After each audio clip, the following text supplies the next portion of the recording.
What's up guys, welcome back to Build Fix. This is my monthly series for anyone who's looking to build a new computer. Today I'm going to be getting back to basics because we've actually gone through quite a few launches recently. Some of the dust has settled, so I have two builds for you guys today. One is the best bang for the buck gaming PC that you can build, I think, at the moment, and the second is a higher end system that's looking forward to when the 9800X3D launches in just about a week. This is Build Fix episode number 8 for October, proudly sponsored by PCPartPicker. Excellent! I will quickly explain how Build Fix works. It starts with a community post, usually posted towards the beginning of the month, but if you're not subscribed to my YouTube channel, consider subscribing so you can be notified of when that goes up. You can use PCPartPicker or you can manually enter the components that you have for your planned build. I then browse through the replies and pick some builds that I think could use some tweaking or some tuning. And of course there's a poll attached, which is just for fun. Went with an October themed one for this month, and the ghost one. Yay, ghosty, 44% of the votes. But let's dive in with our first build, submitted by Logano27, and I picked this one because I think it could benefit from some tweaking, but I also picked this because I think it represents a really good bang for the buck system with a AM5 build, a 7700X CPU. So that's what I'm going to be aiming towards as I tune this. Logano is using two 27-inch 1080p 165Hz refresh rate monitors, but they've chosen an RTX 4070 Super OC, so they're already going a little overboard with the graphics card, but I think the 4070 Super is a good GPU to pair with the rest of these components at around this price range. This is also a mixed use build since Logano does CAD work in Fusion, so having more VRAM on the graphics card does help out with that. The budget for the system is at or under $2,000. And here is my current list of the prices as input on PCPartPicker, which is coming up at about just shy of $1,900 for the total. So I'm going to edit this parts list and I'm going to see if there's some stuff we can swap out or swap in, or things that we should just leave alone. But real quick, let's talk about the CPU situation right now for anyone who is buying. Intel just recently launched their Core Ultra 200S series of processors. At least they launched the higher end K SKUs, the unlocked, like the 285K, and it's been pretty universally confirmed from all the reviews that have come out in the last week that these are not ideal for gaming. In fact, the gaming performance for some of these, they're not even outperforming last generation Intel 14th gen CPUs, to say nothing of AMD's best offerings like the 7800X3D. So for that reason, I would only be pointing people towards Intel's newest Core Ultra 200 series processors if they're specifically building a non-gaming system. And since both builds today are gaming PCs, they're both AMD AM5 systems, which have an upgrade path to the existing 7800X3D, which is still the best CPU for gaming,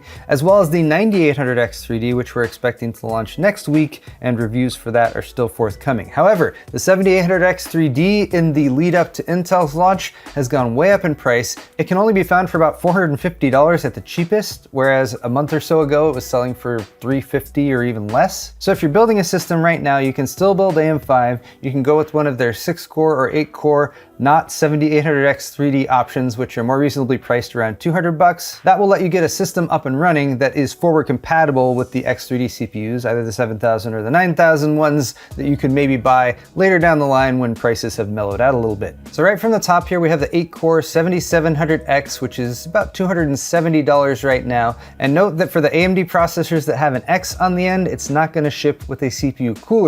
That means you're going to need to add one of those on, which is going to cost probably around $35 to $50. But our builder, who I'm just going to call Logan, has chosen the Noctua NHL9X65, which is a very good CPU cooler, but it's also a little bit more on the low profile side, and it also costs about $70. And I'll say for any budget builders out there, you should opt for the AMD Ryzen 5 7600 non-X. The 7600X is about $208, but you will need to add a CPU cooler for that. In that case, I'd recommend just spend a little bit more and get the 7700X. Budget builders right now should opt for the 7600, less than $200, comes with a CPU cooler, so you don't need to add that as an expense. And yes, you can upgrade your CPU cooler down the line too for a better one, but that's going to be an over $100 savings right there. I'm going to opt to swap the cooler out here though, just to save a few bucks as well. The one thing I couldn't tell with this build is if it was supposed to be small form factor. There's an SFX power supply and that low profile CPU cooler, but it's still a full-size ATX motherboard. I'm just gonna assume we're doing a full-size ATX build though, because that's what makes the most sense for most builders. It provides the most flexibility,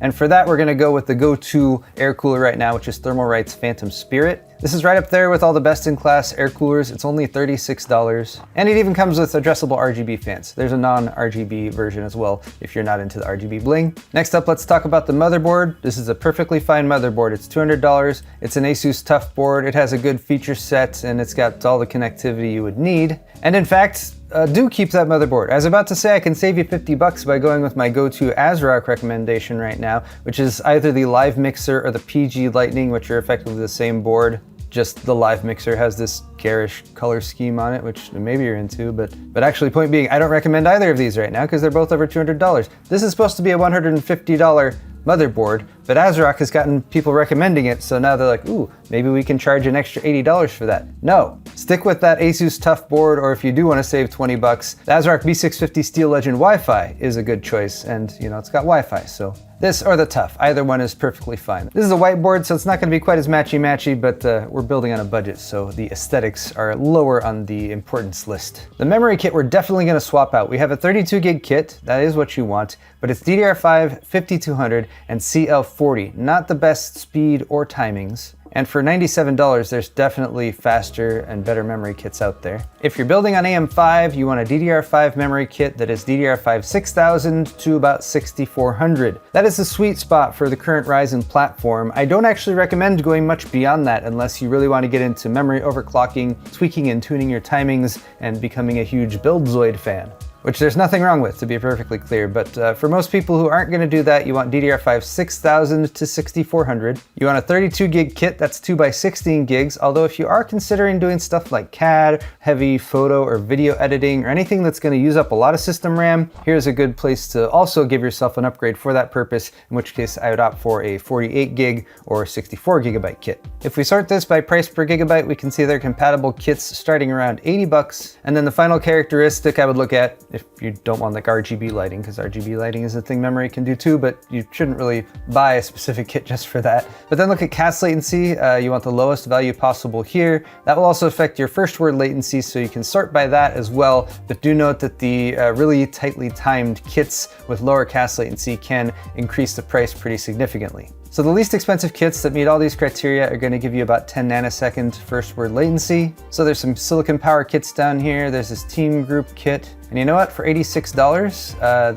and it's a white kit, so that's going to match our motherboard. So we'll go for that one. About a $10 or $12 savings, but more importantly, we have much faster memory that's going to have much tighter timings, and that's going to improve just about our entire computing experience, including gaming. I have more to change with this build, but I'm going to try to do this in the right order by first attacking the power supply down here. I don't want to say attacking, but we have an SFX power supply and a full-size ATX build. SFX power supplies cost more because shrinking things and making them smaller in the tech world usually makes them more expensive. And you can still use an SFX power supply on a full-size ATX build. Usually there's a bracket adapter or something like that, but you're kind of wasting your money on making it small. So the wattage for your power supply should be based on your graphics card and your total system power. PCPartPicker gives an estimated wattage over here based on the parts you have added to your list, but it's best to look at the GPU that you have or the graphics card you want to get in the future. Look at the minimum recommended power supply rating for that, go for that amount of wattage, or possibly 50 to 100 to maybe even 200 watts more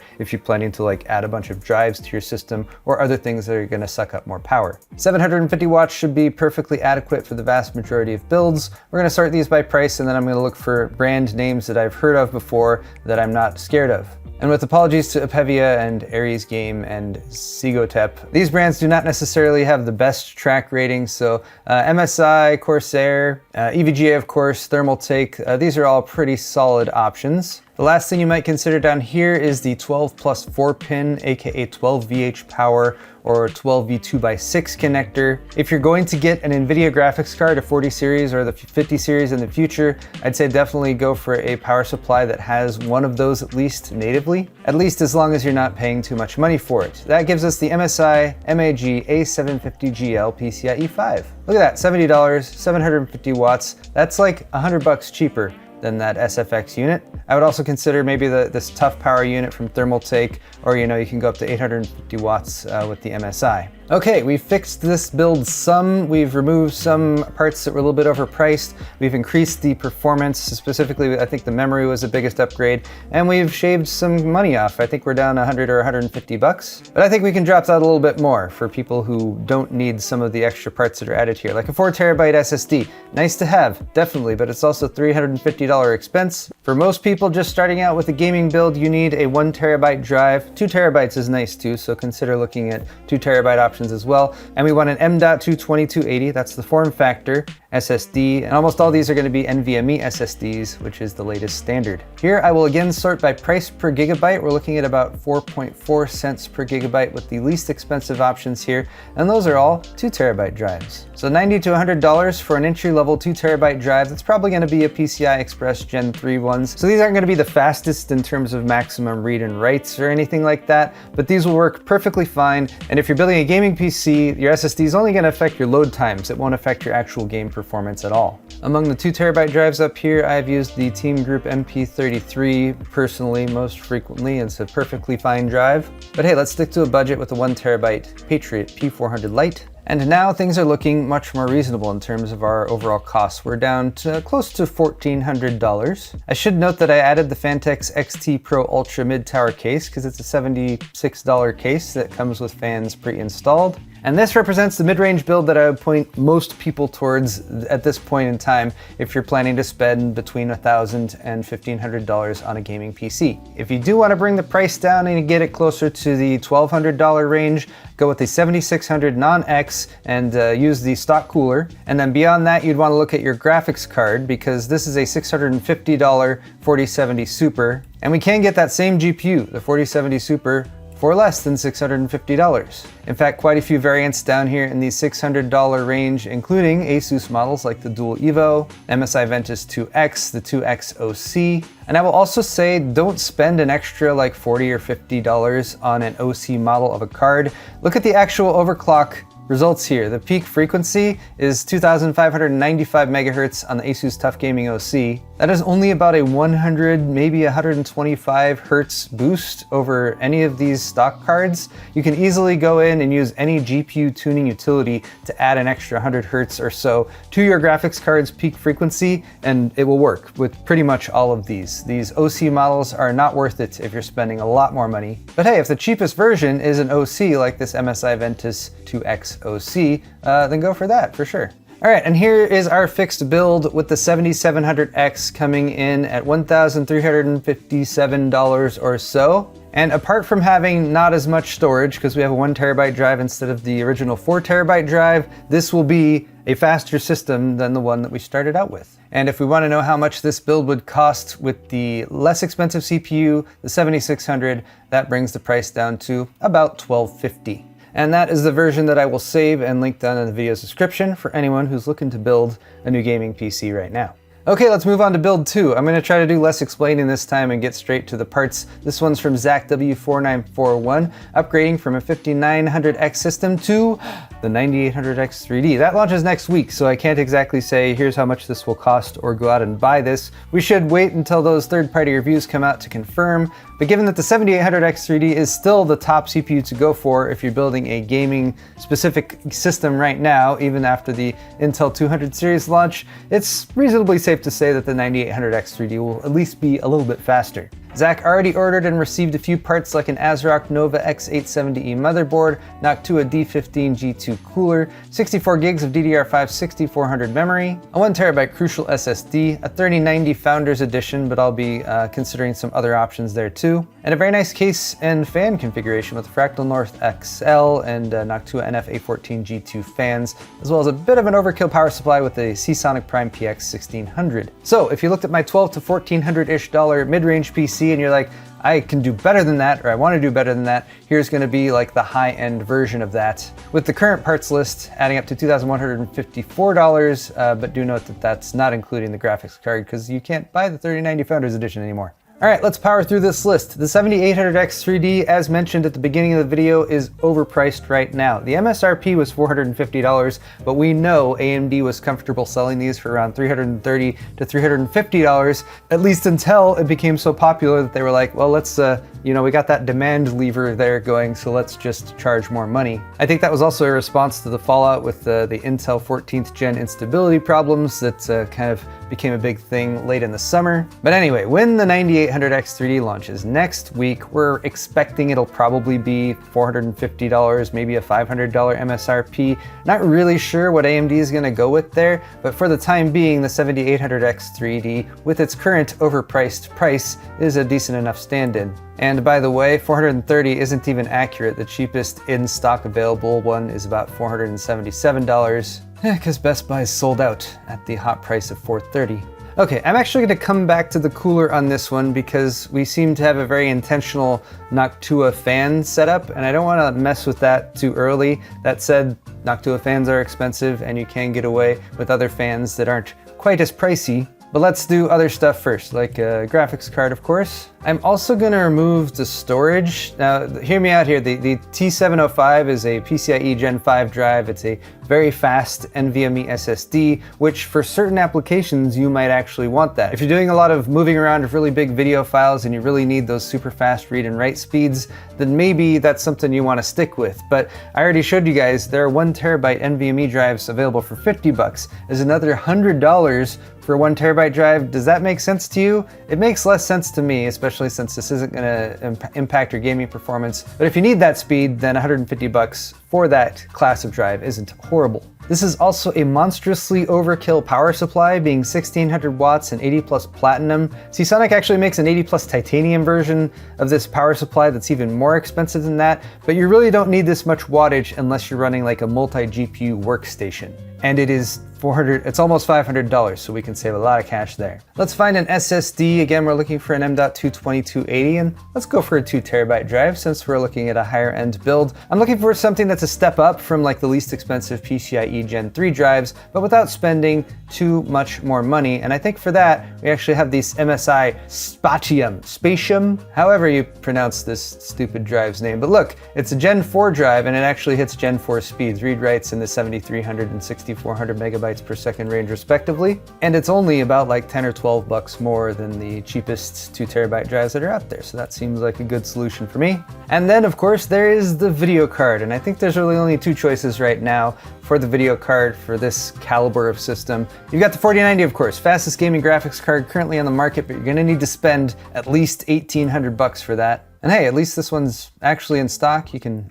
add it to cart over there on Best Buy. So absolutely, if you're going all out, that would be where I would point you, because you're not gonna get a whole lot of more performance going with like a $1,900 or $2,000 plus version of this card. The downside, of course, is that we're expecting NVIDIA to launch the RTX 50 series probably in January or maybe January, February-ish timeframe. They're probably gonna be announced at CES. So that's a big question mark. How much faster will the 50 series be? What is the prices gonna be for the 50 series? Are they gonna be widely available? Or are you gonna have to pay some crazy markup in order to get one? All those things considered, if you're really ready to build a gaming PC right now, this is probably the direction I would point you, with your fallback being the RTX 4080 Super, which you should be able to get for about $800 cheaper. There are a few models of these available for $1,000. We're gonna save ourselves 2 cents by going with the Gigabyte WindForce V2. All right, and with that, I've swapped out the major parts that I would definitely want to swap out, and that brings the price down to $2,633. But I wanna go back and revisit a few things like the motherboard that I didn't discuss before. If you're building a new AM5 system and you're looking at the 9000 series, you might consider the X870 chipset motherboards. I would not recommend a standard X870 motherboard right now. I think they're just too cut down compared to B650 and X670. X870E motherboards are going to give you all the dual chipset connectivity that you get with X670 and X670E, and they're also going to be newer boards that support like USB 4, and that should make them an ideal pairing for a Ryzen 9000 series CPU. I also still consider motherboards to be about $150 to $200 for the entry level, and I still want to keep it to like $200 to $300, maybe $350 for the mid-range. So this board being about $350 standard MSRP, MSRP over on Newegg, at least if it comes back in stock, I think is a bit more reasonable in terms of the amount of features you get without spending $500 plus. With all that said, I don't like the current Amazon price for this board of $425. And yes, if you don't need USB 4 support, then definitely consider X670 and X670E motherboards that are already on the market, which you might be able to get a better price for. The last thing I might potentially change about this build is going to be the cooling. I have a lot of respect for Noctua, and I really like the NHD15 and what they did with it. That said, it's $150 for an air cooler, and it does perform better than like the Thermalright options that are down in the $35 to $50 range. But does it perform $100 plus better than those? I would say no, in my personal opinion. I don't think it's quite worth the premium. Thermalright's top performing air cooler right now is the Phantom Spirit Evo. That goes for $50, so we can swap that in. And in the same vein, paying $150 for 4 of Noctua's newest NF-A14X25 G2 fans is a hefty premium as well. And if you're looking for Noctua fan replacements, there's actually quite a few out there. There's a lot that are very nice performing. I was looking for Fantex D30s, and you can actually get a 3-pack of those for $90. That's still $30 each. And for our power supply, since we don't need 1600 watts for gaming PC builds, we need 850 watts, I think is a nice sweet spot to aim for an RTX 4090 or 4080 Super. If you are going for a 4090, maybe consider bumping up to 1000 watts, depending on how many additional components you're adding to your system. It's mostly drives beyond the CPU and GPU that might add a bit more wattage if you do a lot of those. But here again, if we're trying to stick to something that's good bang for the buck, the MSI Mag